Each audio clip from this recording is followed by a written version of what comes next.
Before the sun sets on her 16th birthday, she will fall into a sleep like death! Hey everybody, it's What the Flick, Ben Mankiewicz, Christy, Lemire, Robert Abele. Angelina Jolie's big summer release, Maleficent. Yes. I did not attend, but discuss. Yes, Maleficent. So this is the origin story of the evil queen from Sleeping Beauty. Everybody gets an origin story. You get an origin story, you get an origin story, you get an origin story. This is hers. This is basically why she became evil and went on to curse beautiful Princess Aurora, who would become Sleeping Beauty. Basically, hell hath no fury like Angelina Jolie scorned. Take a look.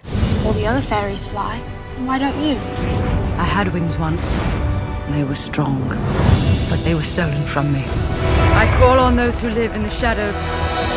Fight with me now! So this is about a man. Like, all movies are about a man. Even a girl power movie, it's about a man. I know, that was a little shocking to find out that the story that was supposedly going to tell you things from the female point of view was still going to be about, like, revenge on what a guy did to her. But, you know, that didn't bother me as much as, like, this is just one of those movies where, like, and I'm not surprised that the director is a production designer, and the movie, all the effort's gone into making it look a certain way, and then tone, scenes, acting is completely left by the wayside. It's beautiful. I mean, it's beautiful, but sometimes even like you're looking at a shot and you just want to appreciate this beautiful thing they created, and then they cut quickly, and then they cut quickly again, and they cut quickly again, and you're just kind of left with a sameness of tone throughout and no sense of a story being like unfolded with emotion. Let me just say, because Robert and I had a really interesting conversation before we started about, I think what I hate most in movies is movies that look good and nothing else is good, where there's no story, no believable character development, poor performances, almost certainly coming from a bad script. I would rather have a movie that looked shitty and was performed and told a shitty story, really, because then I do what what you guys are getting at too, which is like, it looked great. There was money, there was an ability, you bring in the right script doctor at the end, change it. Whereas otherwise, it's just a forgettable movie. This always ends up irritating me more. Yeah, I mean, yes, Robert Stromberg directed this. This is his directing debut. He was an Oscar-winning production designer on Avatar.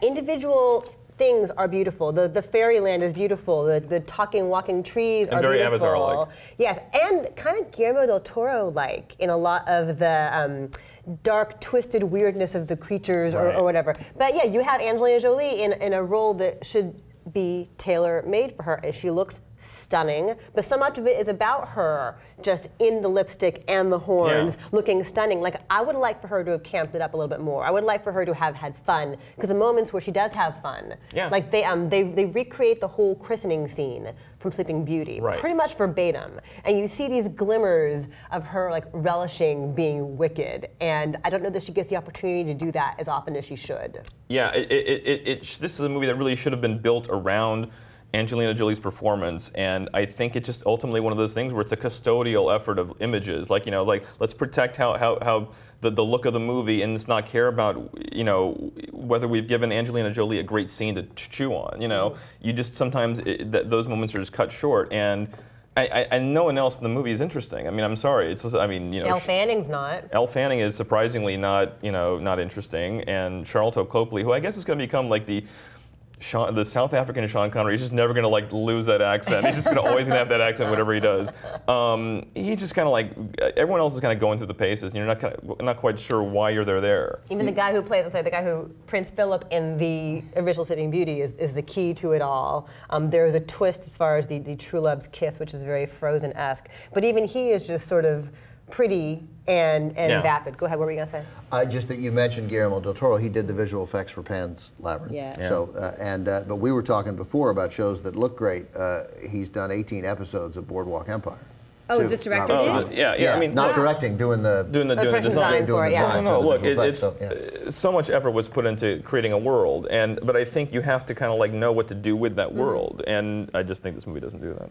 Also, I like the idea of exploring this Maleficent character and showing shading to her, and showing some complexity to her, but stripping her of that which makes her evil also strips her of her intimidation factor. right? And you come to like her. Yeah. And you shouldn't. She's one of the most fearsome, iconic villains in Disney history, and you shouldn't like her. Yeah, it's still an image I have in my head of Sleeping Beauty. The images of Maleficent from Sleeping Beauty are some of the most powerful animated images in the history of animated movies, and I think you have to kind of be careful with how you treat that if you're going to surround a movie, make a movie completely about her. And although I did remember Bedazzled, the movie with Peter Cook and Dudley Moore. There were some of the moments where Angelina Jolie is having fun and being prankish, and she kind of reminded me of Peter Cook, doing prankish things as the devil, and Bedazzled, making people's groceries fall out of their bag. Did you notice that one of the versions of young Aurora is her daughter, is Vivian Jolie Pitt, the cute little blonde. Because there's different ages of Aurora. Maleficent watches her grow up, right? And so the cute little blonde. Oh, so they let the white one in the movies. Right, yeah. Maddox is not invited, yes. Immediately apologize. So the one who goes hi, and goes up, that's her daughter. So the in-joke is... How old is she? She's 5 or something. And so the in-joke is that Angelina Jolie looks at her and goes, I don't like children. Oh, that's funny. It's a cute little in-joke. The baby looks CGI, though.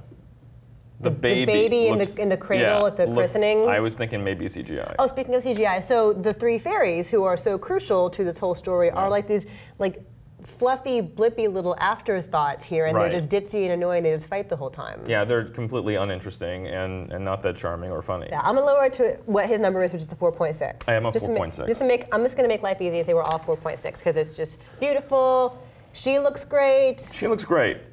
Those cheekbones are amazing. She's beautiful and a terrific actress. That's the thing about her. She's a movie star. She's not served well by the movie. Yeah. All right. 53% on the tomato meter for Maleficent. Oh yeah. Also, as I say, it's kind of scary, but not so scary that it didn't scare my kid. Nick is 4.5. There's a big dragon like there was in Sleeping Beauty. There's the forest of thorns and fire. You heard a lot about whether this would be okay for kids. And I don't know. It seemed like kids see a lot of intense things these days. I imagine this is fine. Yeah, it's PG. So I think if you're thinking about bringing your kids, it should be okay. So that's it. Bye.